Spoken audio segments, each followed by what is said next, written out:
Nanindigan ng Toll Regulatory Board na tuloy ang pagpapatupad ng One RFID scheme sa lahat ng mga expressway sa bansa sa Hulyo. Para sa detalye, makakasama natin live si Paul Hernandez. Paul?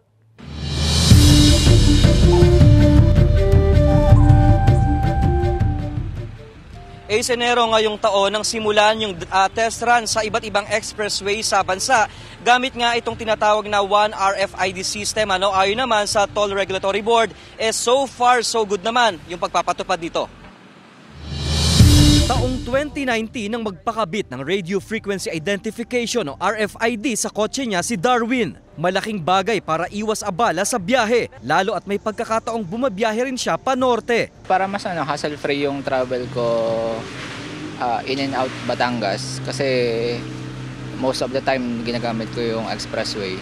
So ayoko naman yung cash, maglalabas pa ako lagi ng cash. Mas mapapadali na raw ang alalahanin niya sa pagdaan sa magkakaibang expressway dahil sa napipintong One RFID system sa lahat ng expressway sa bansa. Ibig sabihin, iisang account na lang ang gagamitin. Ayon sa Toll Regulatory Board o TRB, nakatakdayang ipatupad sa Hulyo ngayong taon. Ayon sa TRB, may mga opsyon pa raw sa ngayon ng mga motorista. Kung gusto nila ng isang RFID lang at isang wallet, that is an option for the motorist.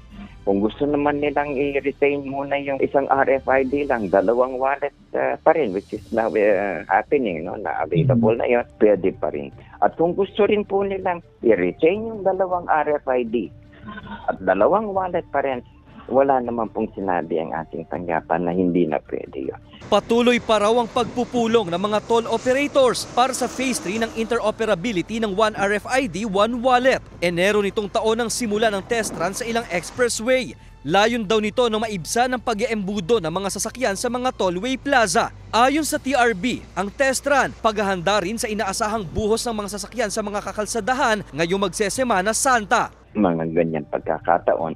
Kaya ngayon pa lamang po ay tinitignan na natin ng ating mga toll operators ang dapat na ayusin upang pagdating ng mga panahong yan ay hindi naman po tayo magkaroon ng mga malalaking problema. Patuloy pa sa panghihimok ang TRB sa mga motorista na lumipat na sa cashless transaction para sa mas mabilis na pagbiyahe sa kalsada.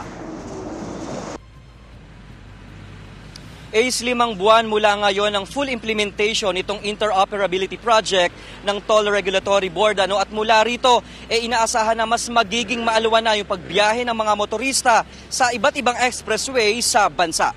Ace. Maraming salamat, Paul Hernandez.